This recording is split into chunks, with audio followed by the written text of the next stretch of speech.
So if Marshall McLuhan was right, and he probably was, and advertising really is the greatest art form of this modern age, well, that makes Seth Godin the Damien Hirst of marketing. You know Damien Hirst? The artist who famously preserved a tiger shark in formaldehyde?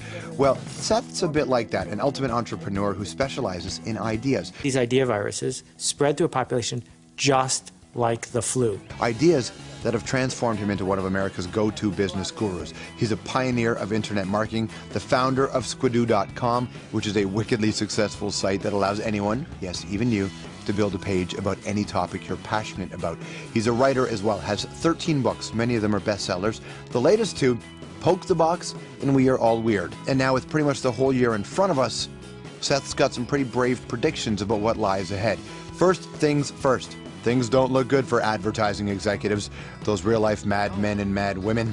And when it comes to your job, the idea of keeping your head down and doing what you're told, over.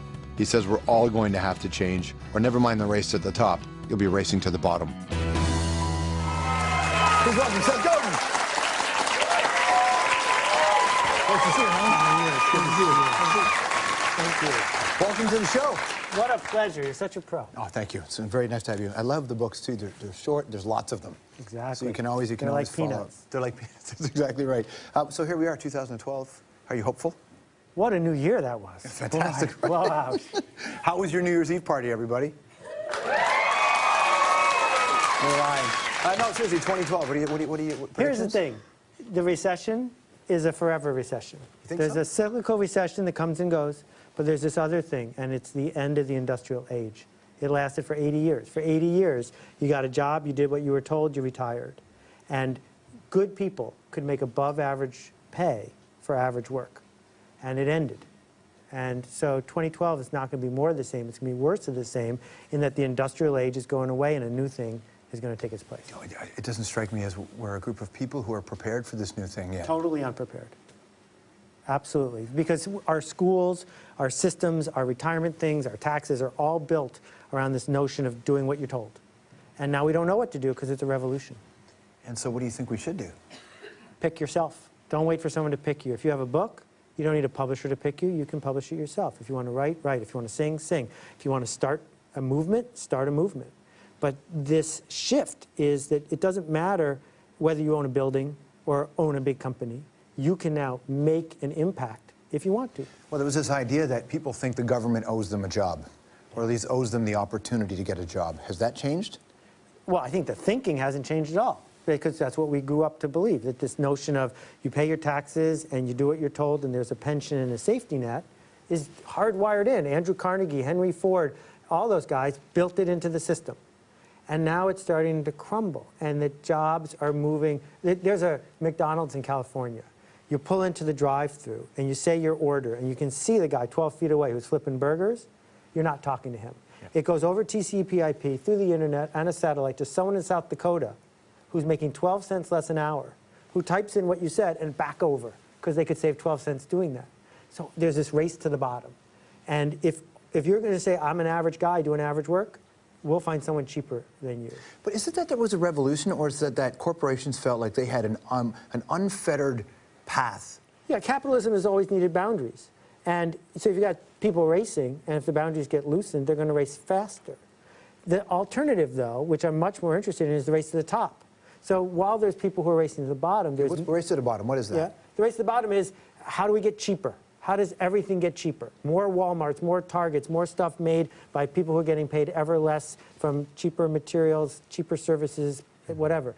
The problem with the race to the bottom is you might win, which really sucks, yeah, right? Totally. The alternative is to race to the top.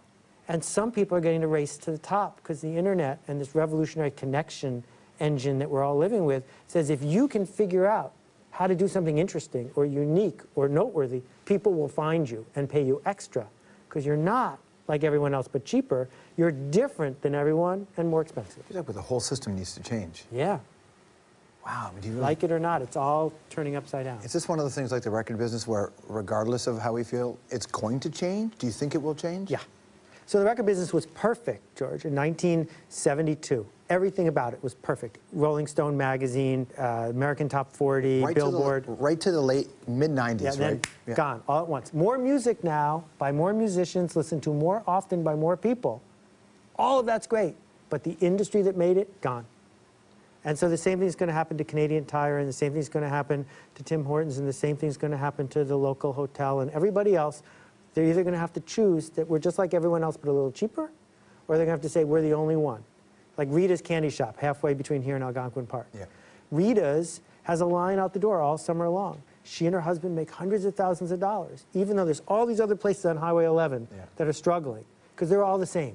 But there's only one Rita's. It's like Weber's if you're going north as well. Right next door to Weber's. That's right. Exactly. Algonquin Park's big in your life, isn't it? Yeah. And when did you first go there? 1970, when I was 10 years old. There's a whole run of American guys who went up to Camp Erewhon, right? Yeah. So when you first got there, what did you think of Algonquin Park? Well, you know, when you're 10 years old, all you want to do is go home because you're homesick. But then you look around and there's beaver and moose and trees, and that wears off when you're 10 years old after a couple hours. But the first time you see a moose, it's crazy, right? Yeah, this is like unbelievable. It was like the second day, there was a bear in my cabin. But what really transformed me was there are these 16-foot-long handmade cedar strip canoes. And at one point in the 50s, still in the 50s, it was the #1 vehicle in all of Canada was the canoe. And a 16-foot-long canoe is really big. And if you're 10 years old, you've never piloted something that big yourself. Maybe a bike, but that's it. Yeah. And this guy, Chuck LeBeau, got me in the boat, and I learned how to do it by myself. And that's what changed my life. This notion that I, even at the age of 10, could decide where to head and could be on my own. What about, I love the idea of everybody doing what they want, but the reality is there are a lot of jobs that just need to get done. Jobs that don't go away. Someone needs to do them, but it doesn't have to be you, does it, George? Well, who doesn't? Well, I'm worried about those people second. Right now, I'm worried about where are all the people stepping up, raising their hand, saying, I want to sing for you, I want to write for you, I want to connect for you, I want to lead this group. Right? You look at the thing that's been going on all last year with the Occupy movement. One of the interesting things about it is 24-year-olds, for no money, stood up and said, follow me. Yeah. Not all of them, just a few.